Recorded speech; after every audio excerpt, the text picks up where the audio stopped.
Police ఆఫీసర్గా వచ్చి రేఖను అరెస్ట్ చేసిన నందు అసలు ఏం జరిగిందనేది వీడియో మొత్తం చివరి వరకు స్కిప్ చేయకుండా చూడండి. బ్రహ్మముడి అప్కమింగ్ ఎపిసోడ్స్లో ఏం జరగబోతుందో ముందుగా తెలుసుకోవాలి అనుకుంటే వీడియోని లైక్ చేసి ఛానల్ని సబ్స్క్రైబ్ చేసుకుని పక్కనే ఉన్న బెల్ సింబల్లో ఆల్ పై క్లిక్ చేయండి. ఇలా చేయడం వల్ల మేము పెట్టే ప్రతి వీడియో నోటిఫికేషన్ రూపంలో ముందుగా చూడగలుగుతారు.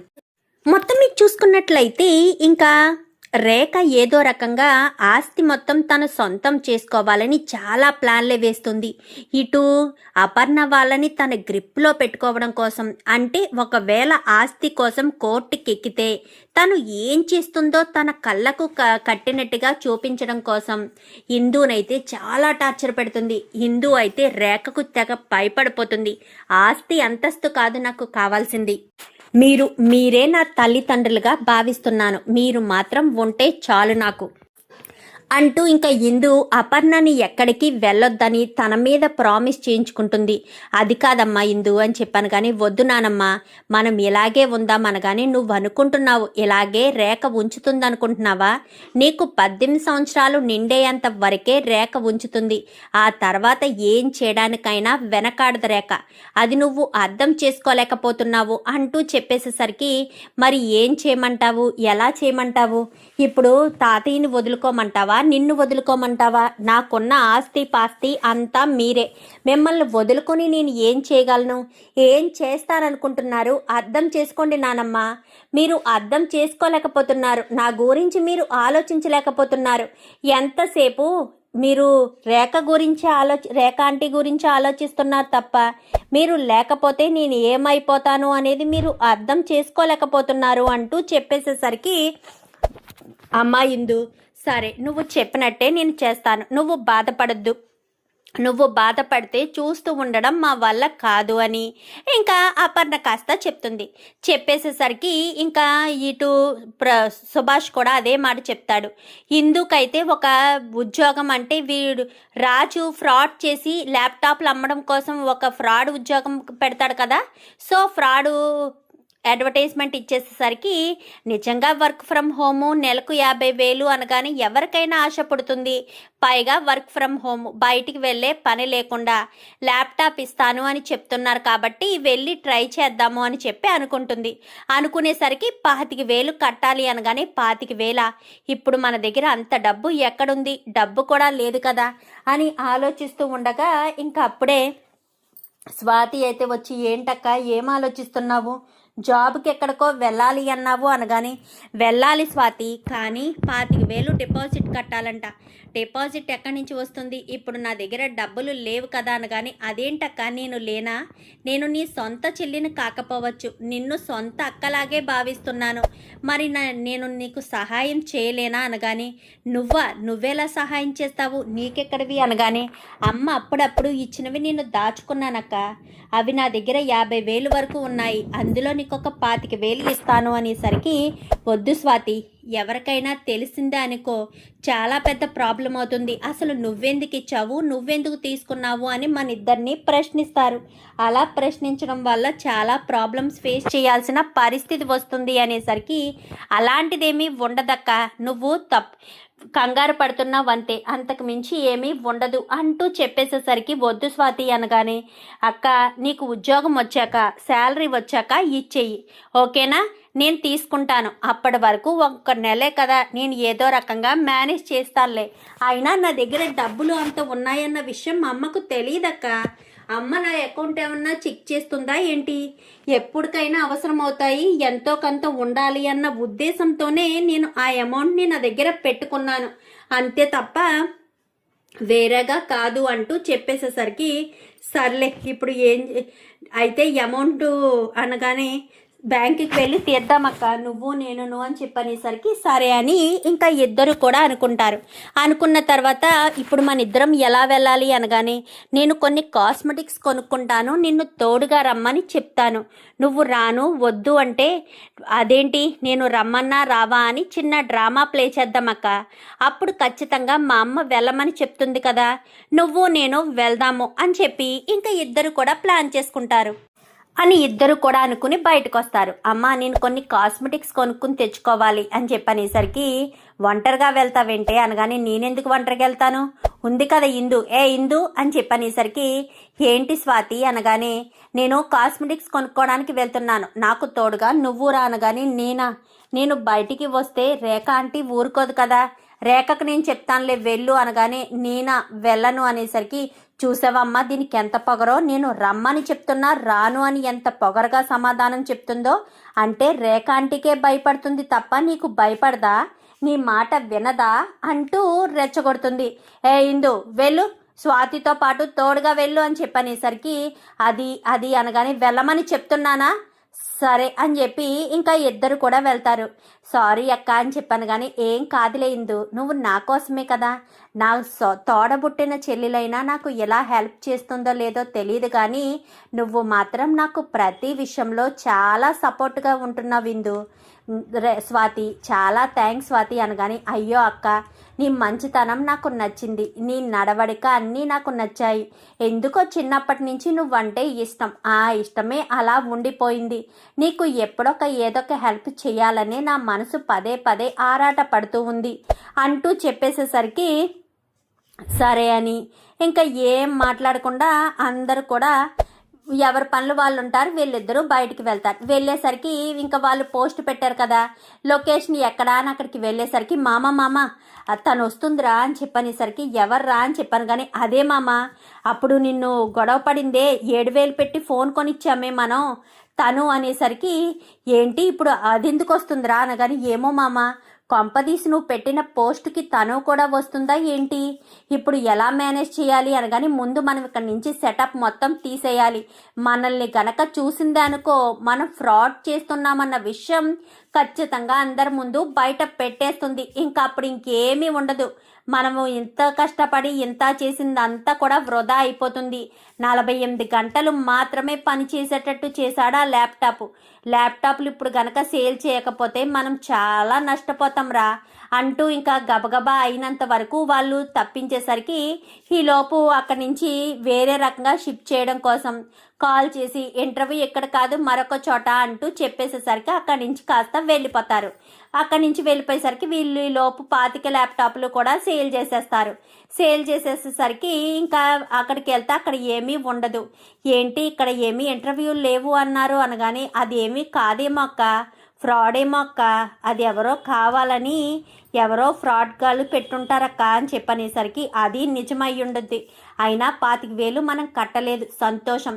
ఒకవేళ 25,000 కట్టిన తర్వాత మనం మోసపోయి ఉంటే చాలా ఇబ్బందులు పడేవాళ్ళం కదా అని చెప్పి ఇద్దరు కూడా అనుకుని సరే కాస్మెటిక్స్ కొనుక్కోవచ్చు పదక్క అని ఇద్దరు కూడా వెళ్ళి చాలా సంతోషంగా కాస్మెటిక్స్ కొనుక్కుని బయట ఏదో ఒకటి తిందామక్క అని చెప్పాను కానీ వద్దు ఇంటికి వెళ్ళిపోదాం అనగాని నువ్వు అలాగే అంటావక్క, ఎప్పుడు ఇంట్లో తినేదే కదా, నీకు బయట తిండి తినే అలవాటు కూడా లేదు, పాపం ఎప్పుడు కూడా నువ్వు ఏమీ అడగలేదు, నన్ను ఏమీ ఇమ్మని అడగలేదు, వెళ్దామక్క సరదాగాను అనేసరికి సరే పద నీ మాట ఎందుకు కాదనాలి అని ఇద్దరు కూడా వెళ్తారు. ఇద్దరు కూడా వెళ్ళి తను ఆర్డర్ చేస్తూ ఉంటుంది స్వాతి, ఇదేంటి అదేంటి అంటూ అడుగుతూ ఇంకా మొత్తానికైతే ఇద్దరు సంతోషంగా తిని బయలుదేరి వచ్చేస్తారు. ఇంకిక్కడ నందు ఉంది కదా, నందుకి పోస్టింగ్లు పలానా రోజు అని చెప్తారు.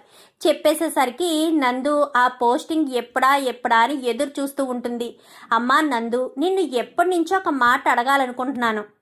ఏంటి బాబాయ్ దేని గురించి అని చెప్పాను కానీ నువ్వు నా దగ్గరికి వచ్చినప్పటి నుంచి కూడా చిన్నప్పటి నుంచి నేను పోలీస్ అవుతాను అంటూ అనేదానివి కదా, అసలు నువ్వు పోలీస్ అవ్వాలని ఎందుకు అనుకున్నావు అని చెప్పాను కానీ మా అమ్మ పోలీస్ అంట బాబాయ్ అని చెప్పనేసరికి మీ అమ్మ పోలీసా, ఆ విషయం నీకెలా తెలుసు, నీకు ఎప్పుడు కూడా నా గతం గురించి చెప్పలేదు కదా బాబాయ్, నేను ఇంటి నుంచి పారిపోయి వచ్చాను, ఎందుకో ఏంటో అప్పుడు నిన్ను అడగొద్దని చెప్పాను, కానీ ఇప్పుడు చెప్తున్నాను, ఎందుకంటే నా గతం గురించి ఎప్పుడూ చెప్పలేదు కదా బాబాయ్, మా అమ్మ పెద్ద పోలీస్ ఆఫీసర్ అంట, మాది చాలా పెద్ద కుటుంబం, కానీ ఒక దుర్మార్గురాలు మా కుటుంబంలో చేరి మా ఆస్తి అంతస్తు కోసం చాలా చేసిందంట, ఇప్పుడు మమ్మల్ని చాలా కష్టాలు పెట్టింది, ఆ కష్టాలు తట్టుకోలేక చదువు సంధ్య లేకుండా నేను ఉండిపోవాల్సిన పరిస్థితి వస్తుందని ఇంటి నుంచి పారిపోయి నీ దగ్గరికి వచ్చాను, తన మీద కక్ష తీర్చుకోవాలి, ఎందుకంటే తన మీద కక్ష తీర్చుకుంటేనే గాని మా వాళ్ళని నేను విడిపించుకోలేను. తన దగ్గర బందీగా బానిసలుగా మా అక్క, మా నానమ్మ, మా తాతయ్య ఉన్నారు. వాళ్ళని నేను విడిపించుకోవాలి అంటూ చెప్పేసేసరికి ఇప్పుడు నువ్వు ఆవిడ మీద కక్ష తీర్చుకోవడం కోసం పోలీస్ అయ్యావా అనగానే, అవును బాబాయ్, చిన్నప్పటి నుంచి పోలీస్ అవ్వాలని ఎంతో ఆరాటపడ్డాను. పోలీస్ అయితే ఆవిడ మీద కక్ష తీర్చుకోవడానికి నాకు అవకాశం దొరుకుతుంది అని నేను ఎంతో ఆశపడ్డాను. అందుకోసమని ఆవిడ మీద కక్ష తీర్చుకోవడం కోసమే అంటూ చెప్పేసేసరికి ఇంకా ఒక్కసారిగా ఆ కక్ష తీర్చుకోవడం కోసం పోలీస్ అయ్యావా? అందుకనేనా నువ్వు ఎంత కష్టపడి పోలీస్ ఇన్స్పెక్టర్ అవ్వాలి అంటూ ఇంత తాపత్రయపడింది అనగానే, అవును బాబాయ్, కక్ష తీర్చుకోవాలి అన్న ఒకే ఒక్క కారణం చేతే నీ దగ్గరికి వచ్చినప్పటి నుంచి నా గతం గురించి నీకు చెప్పలేదు. పోలీస్ ఇన్స్పెక్టర్ అవ్వాలన్న ఆశ తప్ప. అది నువ్వు అర్థం చేసుకోకుండా నన్ను అడిగావు, కానీ తర్వాత నేను చెప్పకపోవడంతో నన్ను అర్థం చేసుకున్నావు. నిజంగా నువ్వు నీలాంటి సపోర్ట్ నాకు ఉండాలి బాబాయ్ అంటూ మాట్లాడేసరికి, అది సరేనమ్మా, నువ్వు కక్ష సాధించుకోగలనంటావా అని చెప్పాను. కానీ ఖచ్చితంగా బాబాయ్, నాకు పోస్ట్ రావడానికి 3 నెలలు సమయం పడుతుంది. ఈ 3 నెలల్లో నేను ఖచ్చితంగా జాబ్ వచ్చిన తర్వాత నేను ఫస్ట్ కేసు తీసుకునేదే అక్కడ. మా అక్కను మీట్ అవుతాను, మా అక్క ద్వారా కంప్లైంట్ తీసుకుంటాను, మా నానమ్మ ద్వారా కంప్లైంట్ తీసుకుని ఆ రేఖను అరెస్ట్ చేస్తాను. నేను పోలీసు ఉద్యోగం సాధించడానికే కారణం ఆ రేఖను అంత ఈజీగా ఎలా వదిలేస్తాను, ఎట్టి పరిస్థితుల్లోనూ వదిలిపెట్టనంటూ ఇంకా చెప్తుంది.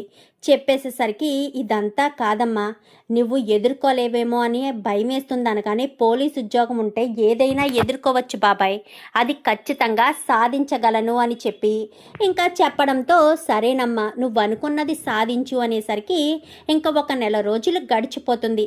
నెల రోజులు గడిచిపోయిన తర్వాత పోస్టింగులు పడతాయి. తను పోలీస్ జాబ్కి సెలెక్ట్ అయిపోతుంది.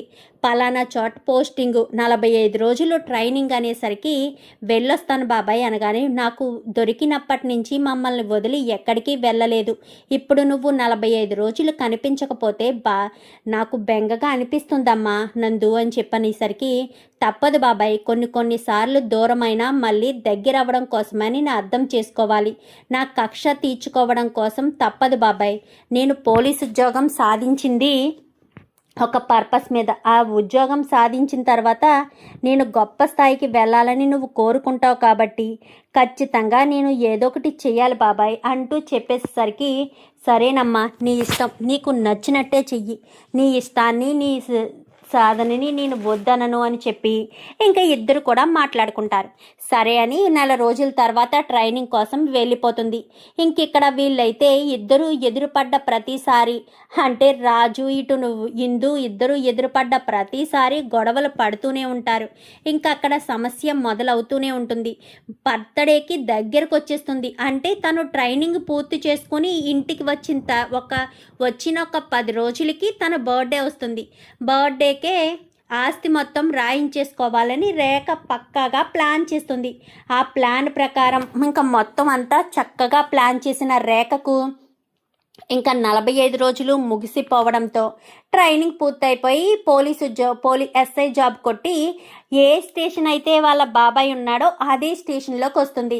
బాబాయ్, నేను అన్నదంతా సేకరించావా అనగానే, మొత్తం A to Z అంతా కూడా సేకరించానమ్మా, ఎట్టొచ్చి కంప్లైంట్ కావాలి, కొంతమంది డీటెయిల్స్ తీసుకోవాలి అనేసరికి, సరే బాబాయ్, ఫస్ట్ వాళ్ళ ఇంట్లో ఎవరుంటున్నారో ఏంటో అనగానే, ఇదిగో అమ్మ ఫొటోస్ అని చెప్పి ఒక్కొక్క ఫోటో చూపించేసరికి, ఈ అమ్మాయా అని చెప్పాను. కానీ అవును, ఇందు అంటే ఈ అమ్మాయి ఆ రోజు పోలీస్ స్టేషన్కి వచ్చింది గుర్తుందా బాబాయ్ అనగానే, అవును, ఈ అమ్మాయే, నేను గుర్తుపట్టనే లేదు, నువ్వు గుర్తుపట్టావు అనగానే, తనే మీ అక్క ఇందు, తను మీ నానమ్మ, తను మీ తాతయ్య బయటికి కనిపించరు. ఎప్పుడో హాస్పిటల్కి ఒకసారి వచ్చినప్పుడు ఫోటో తీసింది, అది అలా ఉంచాను. మీ నానమ్మ అప్పుడప్పుడు టెంపుల్కి వస్తుంది. మీ అక్క ఎవరింట్లోనో వంట చేయడం కోసమని జాబ్ ట్రయల్స్ చేస్తూ ఉంటుందంట. మీ అక్క చదువుకుందన్న విషయం ఇంట్లో వాళ్ళకి తెలీదు, అంటే రేఖకు తెలీదు అని చెప్పనేసరికి, అయితే మా నానమ్మే చదివించుంటుంది.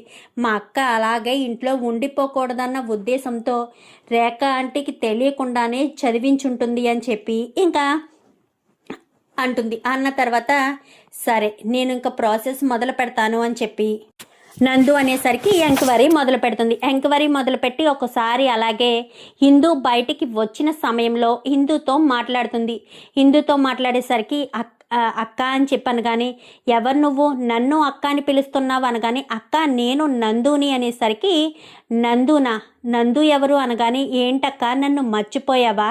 అమ్మ నాన్న అందరూ కూడా యాక్సిడెంట్లో అదే బాంబ్ బ్లాస్ట్లో ఆ రుద్రాని చంపేసిన తర్వాత మనం అందరం కష్టాలు పడుతూ ఉన్న సమయంలో ఇంటి నుంచి నేను పారిపోయాను గుర్తుందా? ఆ నందునే అనగాని నందు నువ్వా అని చెప్పాను కానీ అవునక్క ఆ రేఖ మీద కక్ష సాధించడం కోసం అక్కడ నేను ఉన్నా నన్ను ఎదగనివ్వదు, చదువుకోనివ్వదు. నేను అవ్వాలనుకున్న పోలీస్ ఇన్స్పెక్టర్ని కాలేను. అందుకోసమని ఆ రేఖ మీద కక్ష తీర్చుకోవడం కోసమే కావాలని ఆ ఇంటి నుంచి వచ్చేసానక్క. ఆ ఇంటి నుంచి వచ్చేసి నేను కష్టపడి చదివి పోలీస్ ఇన్స్పెక్టర్ని అయ్యాను. పోలీస్ ఇన్స్పెక్టర్ని అయితే ఇంకా ఆ రేఖ బండారం బయట పెట్టొచ్చని నేను మొత్తం ప్లాన్ చేశానక్క. దీనికి నువ్వు చేయవలసిందల్లా ఒకటే అనగానే ఏంటి నందు ఏం చేయాలి అనగానే ఒక్క పని చెయ్యక్క, ఆ రేఖ మీద ఒక్క కంప్లైంట్ ఇవ్వక మిగిలింది నేను చూసుకుంటాను అనగానే రేఖని ఎదిరించలేము, రేఖ గురించి నాకు తెలుసు, నువ్వెందుకు రిస్క్ చేయాలనుకుంటున్నావు అనేసరికి లేదక్క నువ్వు అలా అనుకోవడం తప్పు, తన గురించి నీకు తెలిసినా తెలియకపోయినా నేను చేయాల్సింది ఖచ్చితంగా చేస్తాను. రిస్క్ అని ఊరుకుంటే ఎలా కుదురుతుందక్క? ఖచ్చితంగా మనం అనుకున్నది సాధించాలి. రిస్క్ అని కూర్చోవడం వల్ల ఎలాంటి ఉపయోగం లేదు. మనం కష్టపడి ఏదైనా సాధిస్తే ఏది రిస్క్ ఉండదు. అందుకే కదా ఆ రేఖను అంతు చూడాలి అన్న ఉద్దేశంతోనే కదా నేను పోలీస్ ఇన్స్పెక్టర్ని అయ్యాను. మరి నువ్వు అలాంటిది ఆ విషయం మర్చిపోయి నేను ఏమీ చేయలేను అంటూ ఎలా చెప్పగలుగుతున్నావక్క? ఖచ్చితంగా నేను పోలీస్ ఇన్స్పెక్టర్ని అయ్యిందే తన కోసం. ఆ రేఖను ఎట్టి పరిస్థితుల్లోనూ వదిలిపెట్టే సమస్య లేదు అంటూ మాట్లాడేసరికి తనని ఎదిరించలేము, తను ఎలాంటిదో తన మనస్తత్వం ఎలాంటిదో నాకు తెలుసు అనగానే అన్నీ నేను అబ్జర్వ్ చేస్తూనే ఉన్నానక్క. నానమ్మ ఫోటో తాతయ్యల ఫోటోలు అన్నీ కూడా నా దగ్గర ఉన్నాయి. నువ్వు ఒక్క కంప్లైంట్ ఇవి చాలు, అంతకు మించి ఏం అవసరం లేదు. కంప్లైంట్ ఒక్కటి ఇచ్చావంటే తర్వాత జరగాల్సిన ప్రాసెస్ నేను చూసుకుంటాను. నీ పుట్టినరోజుకి ఆస్తి మొత్తం తను తీసుకోవడానికి ప్రయత్నం చేస్తుంది అన్న విషయం కూడా నాకు తెలుసు. సుమారు ఇంకా 10 రోజులు మాత్రమే ఉందంట కదా. ఈ 10 రోజుల్లో నువ్వు కంప్లైంట్ ఇస్తే చాలు, మిగిలిందంతా నేను చూసుకుంటాను. నువ్వు కాదు కూడదు అంటే పెద్దమ్మ పెద్దనాన్న ఆశయాలు ఏమైపోవాలి? వాళ్ళు ఎన్నో ఆశయాలతో మనకు ఆ బాధ్యత అప్పగించారు. మనం ఆ బాధ్యతను నిర్వర్తించవలసిన అవసరం ఉంది. మనకి ఆస్తి అంతస్తు అవసరం లేకపోవచ్చు, కానీ వాళ్ళ ఆశయాలని నెరవేర్చాలంటే ఖచ్చితంగా మనకు ఆస్తి అంతస్తు ఉండాలి. పేదలకి ఎలాంటి సౌకర్యాలు ఇవ్వాలో వాళ్ళు ఆశయాలు ఏంటో మనకు తెలుసు. అలాంటి స్వార్థపరుల చేతిలోకి మన ఇంటి ఆస్తులు వెళ్ళిపోవడం అంత మంచిది కాదక్క. ఒక్క కంప్లైంట్ ఇవ్వక మిగిలింది నేను చూసుకుంటాను. ఈ చెల్లెల మీద నమ్మకం లేదా? నేను అమ్మ పోలికలంటూ చిన్నప్పుడు నానమ్మ చెప్పేది. అమ్మ పోలీస్ అయిందన్న ఉద్దేశంతోటే అమ్మ రక్తమే నాలో పోలీస్ అవ్వాలన్న ఆశ కలిగింది. నేను చిన్నప్పటి నుంచి ఇంట్లోంచి పారిపోయి పోలీస్ అవ్వాలన్న ధ్యేయంతో ఇప్పటి వరకు సాధించాను. అతి చిన్న వయసులోనే అన్నీ కూడా సాధించుకుంటూ గొప్ప స్థాయికి వచ్చి అతి చిన్న పోలీస్ ఇన్స్పెక్టర్గా అతి చిన్న వయసులో పోలీస్ ఇన్స్పెక్టర్ అయిన దానిలా నెంబర్ 1 స్థానానికి వచ్చాను. అలాంటిది నాకు దమ్ము లేదంటావా? ఆ రేఖను నేను ఎదిరించలేనంటావా అనగానే అది కాదమ్మా నందు, నీకు ఏదైనా జరగరాంది జరిగితే మేము తట్టుకోలేము అనగానే అలాంటిది ఏమీ ఉండదక్క. నాకు జరగరాందేది జరగదు, నేను చూసుకుంటాను. నన్ను ప్రొటెక్ట్ చేసుకుంటూనే మిమ్మల్ని నేను ప్రొటెక్ట్ చేయగలను. నువ్వు నా గురించి ఆలోచించొద్దు, నా గురించి ఆలోచించి నువ్వు ఇబ్బంది అని అనుకోవద్దు అస్సలు ఎట్టి పరిస్థితిలోనూ అని చెప్పనేసరికి సరే అక్క ఇప్పుడు నన్ను ఏం చేయమంటావు అనగానే కంప్లైంట్ ఇవ్వమంటావా అని చెప్పనేసరికి ఇవ్వాలక్క, ఖచ్చితంగా ఇచ్చి తీరాలి అని చెప్పడంతో కంప్లైంట్ ఇవ్వమని చెప్తుంది. కంప్లైంట్ కూడా పోలీస్ స్టేషన్ దాకా వెళ్లకుండా మధ్యదారిలోనే కంప్లైంట్ రాయించుకుని ఆ కంప్లైంట్ బేస్ చేసుకుని మొత్తం అంతా ఎంక్వైరీ చేసి కంప్లైంట్తో సహా కరెక్ట్గా హిందూ చేత ఆస్తి రాయించుకోవడానికి అన్నీ చేస్తున్న సమయంలో అప్పుడు ఎంట్రీ ఇస్తుంది నందు. యు ఆర్ అండర్ అరెస్ట్ రేఖ అని చెప్పనేసరికి, ఎవరు నువ్వు, నన్ను అరెస్ట్ చేయడానికి నీ దగ్గర ఏం ప్రూఫ్స్ ఉన్నాయి అనగానే, హిందూ వాళ్ళని వాళ్ళ ఇంట్లో వాళ్ళందరినీ నువ్వు కక్ష కట్టావు, మీ అమ్మ బాంబ్ బ్లాస్ట్తో లేపేసింది, నువ్వు ఆస్తి మొత్తం నీ సొంతం చేసుకున్నావు, హిందూ పేరు మీద ఉన్న ఆస్తిని పవర్ ఆఫ్ పటార్నీ ద్వారా నువ్వు ఇన్ని రోజులు వాడుకుని ఇప్పుడు ఆస్తిని సొంతం చేసుకోవడానికి సిద్ధపడుతున్నావు, అందుకనే నిన్ను అరెస్ట్ చేస్తున్నాను అనగానే, నా మీద కంప్లైంట్ ఇచ్చింది ఎవరు అనగానే హిందూ అని చెప్పనేసరికి ఒక్కసారిగా షాక్ అయిపోతుంది. నా మీద కంప్లైంట్ ఇచ్చేంత ధైర్యం నీకు వచ్చిందా అని చెప్పనేసరికి, ఎందుకు రాదు, మా అక్కకు ఆ ధైర్యం లేదంటావా, మా అక్కకు ధైర్యం వచ్చేటట్టు చేసిందే నేను అని చెప్పనేసరికి, అక్కన ఎవరు నువ్వు అనగానే, చిన్నప్పుడు నన్ను ఇంట్లోనే ఉంచి బంధించాలని ప్రయత్నించావు కదా, నందు అపూర్వ కూతుర్ని అని చెప్పనేసరికి ఒక్కసారిగా షాక్ అయిపోతుంది. అప్పు కూతురువా నువ్వు, అమ్మా నందు అంటూ అపర్ణ అనేసరికి, అవునానమ్మా, ఇంట్లో ఉంటే నేను ఎప్పటికీ ఏమీ సాధించలేను అన్న ఉద్దేశంతోనే ఇంటి నుంచి పారిపోయి ఒక కానిస్టేబుల్ దగ్గర పెరిగాను, ఆయన సహాయంతోనే ఆయన నన్ను ఎంతో కష్టపడి చదివించి గొప్ప స్థాయికి తీసుకొచ్చారు, ఇప్పుడు ఇంత చిన్న వయసులోనే పోలీస్ ఉద్యోగం సాధించే అంత గొప్ప స్థాయికి వచ్చాను, స్పోర్ట్స్ కోటాలో నాకు ఈ జాబ్ వచ్చింది, ఎట్టి పరిస్థితుల్లోనూ నేను ఈ రేఖ మీద కక్ష సాధించడం కోసమే నేను ఇదంతా చేశాను అంటూ చెప్పేసేసరికి ఒక్కసారిగా చాలా సంతోషపడిపోవడంతో, ఇదంతా కాదు, నువ్వు ఇన్ని రోజులు ఎటే వెళ్ళిపోయావు, ఎక్కడికి వెళ్ళిపోయావమ్మా అనగానే, నేను క్షేమంగానే ఉన్నాను, ఈ కానిస్టేబుల్స్ ఈ రేఖను అరెస్ట్ చేయండి అనేసరికి రేఖను అరెస్ట్ చేసి తీసుకువెళ్తూ ఉండగా, నిన్ను వదిలిపెట్టనే అనగానే, నిన్ను వదిలిపెట్టేదే లేదు, మిగిలిన వాళ్ళందరూ కూడా నీ వెనకాల వస్తారు, ఏంటి భ్రమరాంబ గారు ఇంకా ఇక్కడే ఉండిపోదామని చూస్తున్నారా ఏంటి, పదండి మిమ్మల్ని అరెస్ట్ చేసి తీసుకువెళ్తాను, మీకు కూడా కటకటాలే శరణ్యం, ఏంటి ఇక్కడే ఉన్నారు పదండి అంటూ ఇంకా ఇంట్లో పాతుకుపోయిన వాళ్ళందరినీ కూడా బయటికి లాక్కొచ్చేస్తుంది.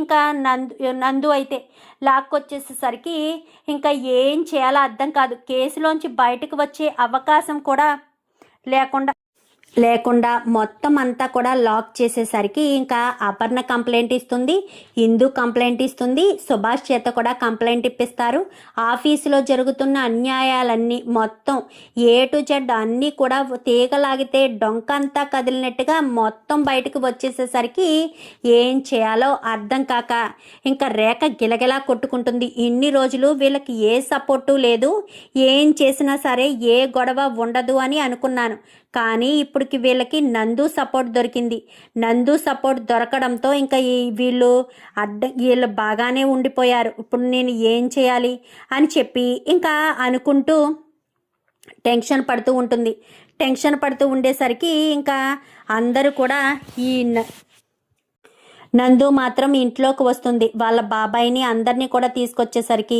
ఇన్ని రోజులు నా మనవరాల్ని మీ సొంత అమ్మాయిలా పెంచారు అనగానే, తను ఎటూ తేల్చుకోలేని స్థితిలో నా దగ్గరికి వచ్చిందమ్మా, వచ్చిన తనని మేము ఎంతగానో ఆదరించి మా వాళ్ళు అన్నట్టు ఉంచాము, కానీ ఇన్ని రోజులకి తను తెలిసింది అసలు ఏంటో, తను ఇక్కడికి ఎందుకు వచ్చిందో, ఏ ఉద్దేశంతో వచ్చిందో మాకు ఇప్పుడు తెలిసింది, తను ఒక లక్ష్య సాధన కోసమే నా దగ్గరికి వచ్చిందని తెలిసిందమ్మా, అప్పుడే నాకు ఎంతో సంతోషం అనిపించింది అని చెప్పనేసరికి ఇంకా చాలా హ్యాపీగా అయితే అందరూ కూడా ఇక్కడే ఉండండి అనగాని, వద్దమ్మా అని చెప్పాను కానీ, లేదండి మీ రుణం నేను ఎప్పటికీ తీర్చుకోలేను, రుణం తీర్చుకునే భాగ్యం నాకు ఎలా కలిగించండి, నా మనవరాలు ఎటు వెళ్ళిపోయిందో ఏంటో అనుకున్న సమయంలో మీరు నా మనవరాల్ని మా దగ్గరికి తీసుకొచ్చారు, అది సరిపోదా మాకు అంటూ చెప్పేసేసరికి, అదేముందమ్మా మా సొంత బిడ్డ అనుకుని పెంచాము, సొంత బిడ్డలానే చూసుకున్నాము అని చెప్పి మాట్లాడుతూ ఉండగానే,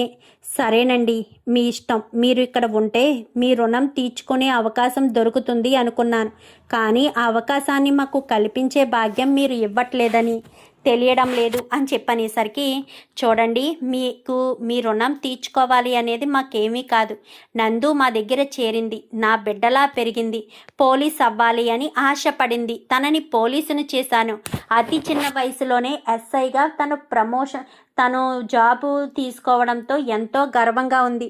నా కూతురినైనా నేను అలా చేయగలనో లేదో తెలియదు, కానీ నా దగ్గరికి వచ్చి ఒక లక్ష్య సాధన కోసం, ఒక కుటుంబాన్ని కాపాడడం కోసం, చనిపోయిన వాళ్ళ పెద్దమ్మ పెద్దనాన్నల ఆశయాలు నెరవేర్చడం కోసం ఇలాంటి పని చేస్తున్న ఒక ఆడపిల్లని మెచ్చుకోకుండా ఉండలేము కదా, తనకి నా సపోర్టు అవసరమని సపోర్ట్ ఇచ్చాను అంటూ చెప్పేసేసరికి చాలా సంతోషంగా అపర్ణ అయితే అంటుంది. వాళ్ళకి సహాయం చేయాలి అనుకుంటుంది, కానీ సహాయం ఏమీ వద్దని అంటారు. మొత్తానికైతే రేఖను పట్టుకుని రేఖ అంతం చూసి తనని అరెస్ట్ చేస్తుంది నందు అయితే.